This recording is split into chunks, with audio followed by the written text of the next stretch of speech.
말씀은 이스라엘 찬송 중에 계시는 그 하나님, 그 하나님이 어떤 하나님이신지 우리가 어떻게 그분을 또 높여드려야 될지 오늘 찬양 중심 예배로 드려지는데 오늘 말씀을 통하여서 은혜를 나누고자 합니다. 오늘 시편 22편은 다윗의 시입니다.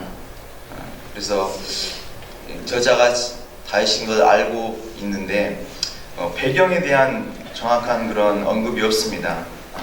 그러나 시의 내용을 보면 아무도 도울 자가 없는 그런 어려운 상황 가운데 자신을 구원해달라고 요청하는 내용임을 우리가 알 수가 있습니다.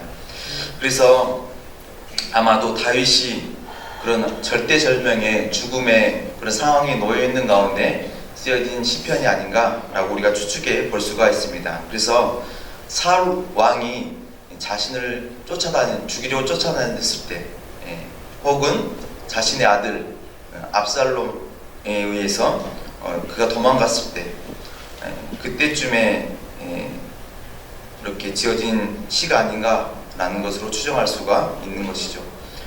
결국은 이 시는 자신이 받는 그 고난과 핍박으로 말미암아 하나님께 탄식하는 그런 비탄의 시에 속하고요. 이제 후반부에서는 그 구원의 하나님을 높여드리기 때문에 찬양의 시로도 볼 수도 있습니다.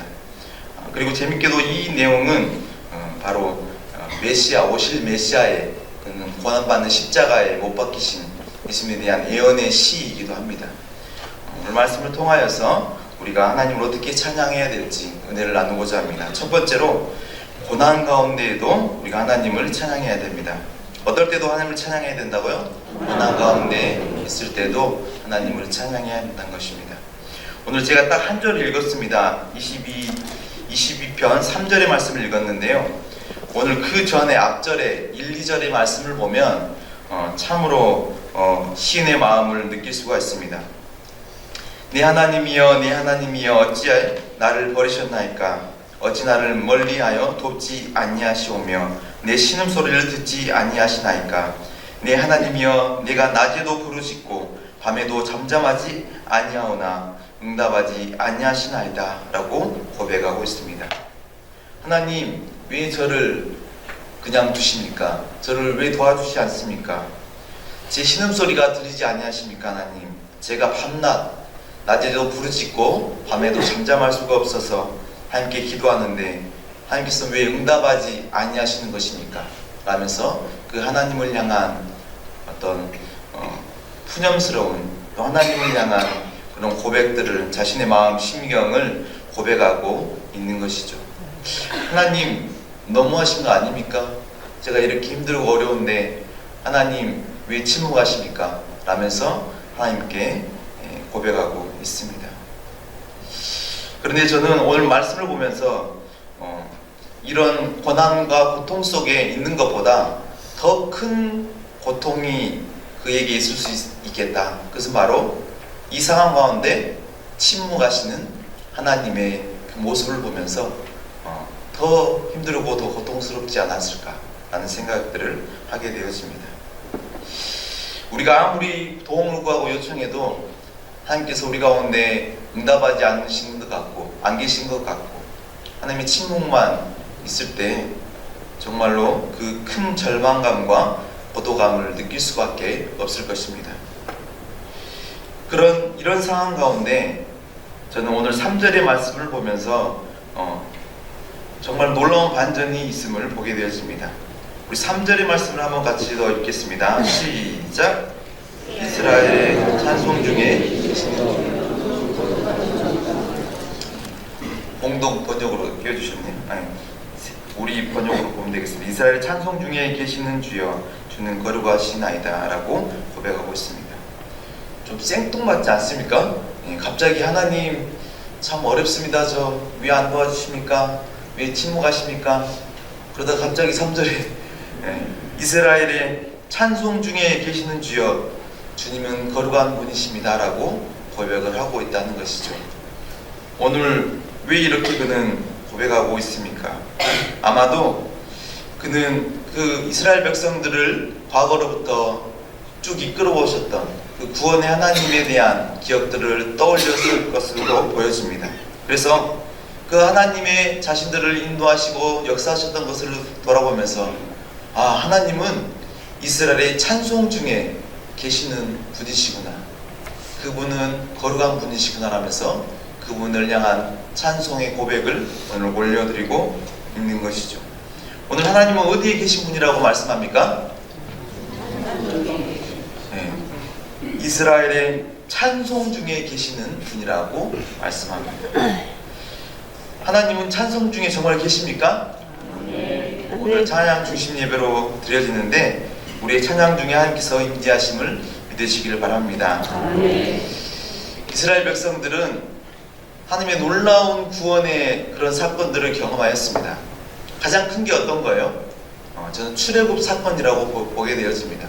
왜냐하면 오랜 세월 동안 그들이 애굽에서 종살이 했잖아요. 너무너무 힘들어서 하나님께 부르짖었습니다. 그러자 하나님께서는 그의 종 모세를 통하여서 그 큰 애굽에서 그들을 나오게 해주신다는 거죠. 재앙도 10가지나 내리시고요. 그들이 광야에 나왔을 때는 어떻게 합니까? 홍해를 가르시고 마른 땅처럼 걷게 하시니 그 하나님을 찬양할 수밖에 없겠지요. 그래서 미리암이 속으로 치면서 하나님을 노래하는 모습도 성경에는 나오고 있습니다. 그 하나님의 역사하심을 바라볼 때 지금 자기가 너무 힘들지만, 하나님께서는 침묵하고 계시지만, 그러나 그 하나님을 믿고 신뢰한다는 그 고백을 오늘 드리고 있는 것입니다. 하나님, 왜 답이 없습니까? 제 신음소리가 안 들리십니까? 그러나 하나님, 저는 하나님을 신뢰합니다. 아멘. 우리 이스라엘 백성들의 삶 가운데 과거로부터 쭉 역사를 돌아볼 때 하나님께서 우리 가운데 함께하지 아니하셨습니까? 하나님께서 우리를 구원하지 아니하셨습니까? 그래서 우리가 하나님을 찬송하고 높여드릴 수밖에 없었지 않습니까? 아멘. 그곳에 하나님께서 분명히 우리와 함께 하셨습니다. 아멘. 그 하나님을 제가 붙잡습니다 라면서 오늘 고백하고 있는 것이죠. 오늘 공동 번역으로 시편 22편 3절을 한번 같이 읽겠습니다. 시작.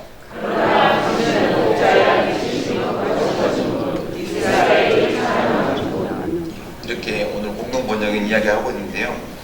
이 찬송 중에 계시는 주라는 말을 보좌에, 옥자에 앉으신 그 분으로 오늘 번역하고 있다는 것입니다. 이 의미는 뭐냐? 우리를 다스리시는 왕이 누구셔요? 하나님이시죠. 하나님께서 그 왕자의 보좌에 앉아 계신다. 찬송 중에 그 가운데 주께서 그 보좌에 앉아 계시는 그 하나님이시다 라는 고백을 드리고 있다는 겁니다. 시편 기자의 그런 고백을 보면서 참 어떻게 이런 고백을 할 수 있을까 저는 놀랍기만 합니다. 하나님은 침묵하시고 그는 고난 중에 있는 상황 가운데 있는데 그 하나님의 침묵 가운데도 그는 누구를 바라봐요? 하나님을 더욱더 붙잡고, 하나님, 나의 구원자가 바로 하나님 분이십니다. 그 하나님은 이스라엘과 함께 하셨고 그 찬양 중에 함께 하셨고 나와 지금도 함께 하시는 그 하나님이십니다 하면서 그 하나님을 높여드리고 있는 것입니다. 저는 오늘 말씀을 보면서 특별히 4절의 말씀을 더욱더 주목해 봅니다. 오늘 4절의 말씀을 성경에서 보면 이렇게 기록합니다. 우리 조상들이 주께 의뢰하고 의뢰하였으므로 그들을 건지셨나이다. 아멘. 하나님께서 왜 그들을 건지셨다고요? 주께 의뢰하고 의뢰하였기 때문에, 쉽게 말하면 하나님을 믿었기 때문에, 신뢰했기 때문에, 의지했기 때문에 그 하나님께서 그들을 구원하여 주셨다고 오늘 말씀하고 있는 것입니다.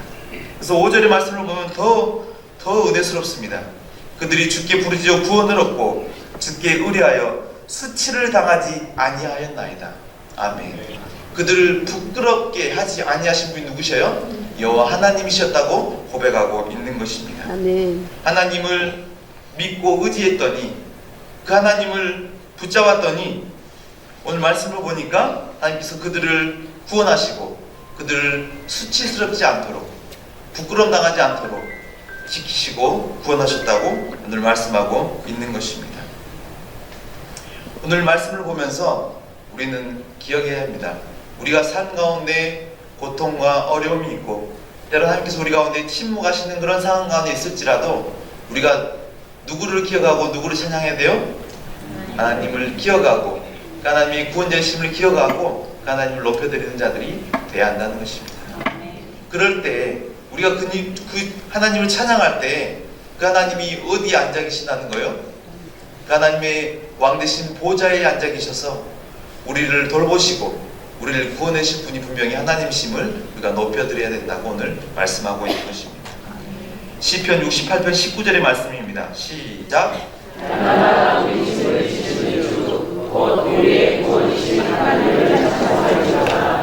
아멘.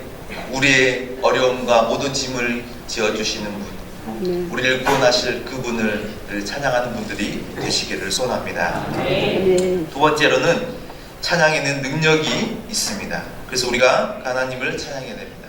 찬양에 뭐가 있다고요? 능력이 있습니다. 오늘 말씀에서 이제 벗어나서 사무엘상 16장의 말씀을 보면 어떤 이야기 나오냐면 하나님의 영이 사울 왕을 떠나여서 하나님 부르시는 악령이 그를 범내게 하였다고 성경은 기록합니다. 그러자 그 사울의 신하들이 누구를 구하냐면 왕에게 말해서 수금을 타는 자를 구하소서. 그래서 그가 수금을 타면 왕이 나으실 것입니다 라고 이야기를 합니다. 우리 세 번역으로 사무엘상 16장 22절하고 23절의 말씀을 함께 같이 보겠습니다. 시작. 사울은 이새에게 사람을 보내어 이르렀다. 다윗이 나의 마음에 꼽으니 나의 신분을 들리하였다. 그리하여 하나님이 보내신 악한 영이 사울에게 내리면 다윗이 수금을 들고 와서 수금을 받고 그때마다 사울에게 내린 악한 영이 떠났고 사울은 제정신이 들었다. 아멘.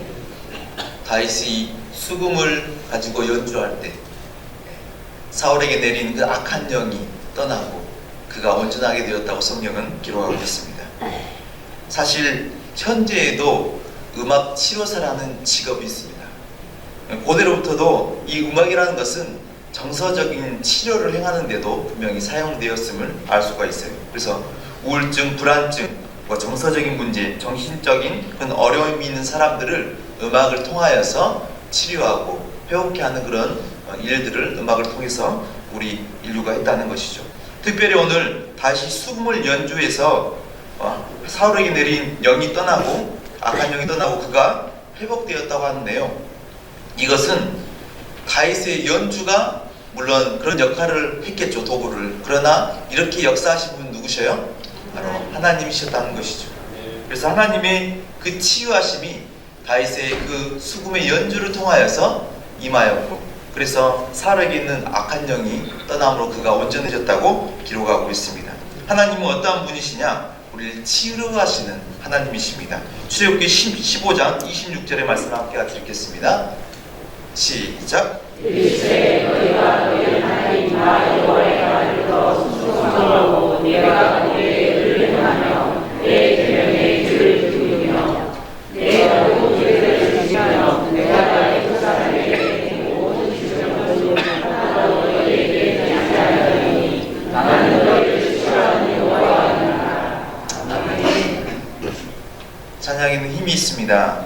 오늘 사무엘상 16절의 말씀을 보면서 그 하나님의 다윗의 그런 수금의 연주를 통하여서 하나님께서 사울 왕을 치료하시던 것처럼 그 치유 하나님께서 우리가 이 시간 찬양할 때 우리 가운데 임하셔서 우리에 있는 몸과 또 영의 그런 상처와 또 아픔들을 치유해 줄 것을 믿는 분들이 되시기를 바랍니다. 아멘. 사도행전 16장 25절에서도 찬양할 때 이런 일이 일어납니다. 우리 함께 같이 말씀을 좀 읽을까요? 사도행전 16장 26절의 말씀입니다. 세 번역으로 시작. 그때 갑자기 큰 지진이 일어나서 감옥에 터전이 흔들렸다. 그리고 온 문이 모두 열리고 모든 죄수에서 가리며 사도가 흔들렸다. 아멘. 바울과 실라가 하나님을 감옥에서 찬양할 때 어떤 일이 있었는가? 바로 그들에게 묶인 것들이 풀려지고 열려지는 일들이 일어났다는 것입니다. 바울과 실라가 찬양할 때 그런 일이 일어났던 것처럼 저는 오늘도 우리가 하나님께 찬양 드릴 때 그런 일들이 일어나기를 원합니다. 아멘. 악한 영의 세력에 혹시 우리가 묶여있다면 그런 것들이 풀려지고 또 상한 것들이 회복되어지고 하나님을 향한 우리의 마음 또한 다시 한번 회복되어지는 이 밤이 되길 원합니다. 오늘 찬양 주심 예배로 드려주는데요, 우리 성도님들은 어떻게 하나님을 찬양하려고 시간 나오셨습니까? 오늘 말씀을 통하여서 이스라엘의 찬송 중에 계시는 그 하나님, 오늘 이 밤도 우리가 찬양할 때 우리의 찬양 중에 계신 그 하나님을 바라보며 찬송 들으시기를 바랍니다. 그럴 때 우리 가운데 오늘 말씀을 보았던 것처럼 그 하나님의 놀라운 치유의 역사와 또 묶였던 것들이 풀려지고 자유함을 얻고 회복되어지는 놀라운 은혜가 이 밤 통하여서 있기를 바랍니다. 오늘 이 밤 찬양할 때 정말로 마음을 다하고 또 우리의 힘과 모든 것들을 다하여서 하나님을 높여드리는 시간이 되시기를 바랍니다. 기도하겠습니다.